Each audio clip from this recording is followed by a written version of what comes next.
बहुत बड़ खबर क्रिकेट रु बाहर हार्दिक पांड्या आपण मानू कहीदेबा जे टीम इंडिया तारका ऑलराउंडर हार्दिक पांड्या निकटरे बांग्लादेश विपक्ष टी20 सीरीज रे चमत्कार प्रदर्शन करथिले एवं एही सीरीज रे तांको दल को बांग्लादेश को धला करिबारे सहायता करथिले।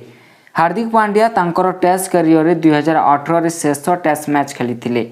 वर्तमान गणमाध्यम रे खबर आसुची जे हार्दिक पांड्या खूब शीघ्र टेस्ट क्रिकेट रु अवसर नेथिबार सरकारी घोषणा करि पारंती। निकटरे से टेस्ट क्रिकेट रु अवसर ग्रहण करिबार बड़ कारण समस्तंकु प्रकाश करछंती।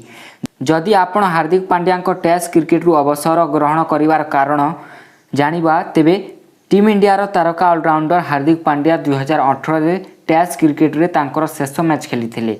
2018 रे टेस्ट क्रिकेट रे तांकर शेष मैच खेलिबा परे हार्दिक पांड्या टेस्ट क्रिकेट रे कोनोसी मैच खेली नाहंती। वर्तमान किछि गणमाध्यम रिपोर्ट रे दर्शा जायछि जे हार्दिक पांड्या 31 वर्ष बयस रे टेस्ट क्रिकेट रु अवसर नेबाकु निष्पत्ति नै पारंती। टेस्ट क्रिकेट रे हार्दिक पांड्या टीम इंडिया पई ए पर्यंत मात्र 11 मैच खेलिछंती। हार्दिक पांड्या विषय रे कहिबाकु गले से 2018 रे पिठी रे आघात पाइथिले। या परे से रेड बॉल क्रिकेट न खेलिबाकु निष्पत्ति नेथिले। एभली परिस्थिति रे Hardik Pandya white ball format रे कैरियर बढ़ाइबा पई अनुष्ठानिक भाबे टेस्ट क्रिकेट रु अवसर घोषणा करि पारिबे बोली आशा करा जाउछि।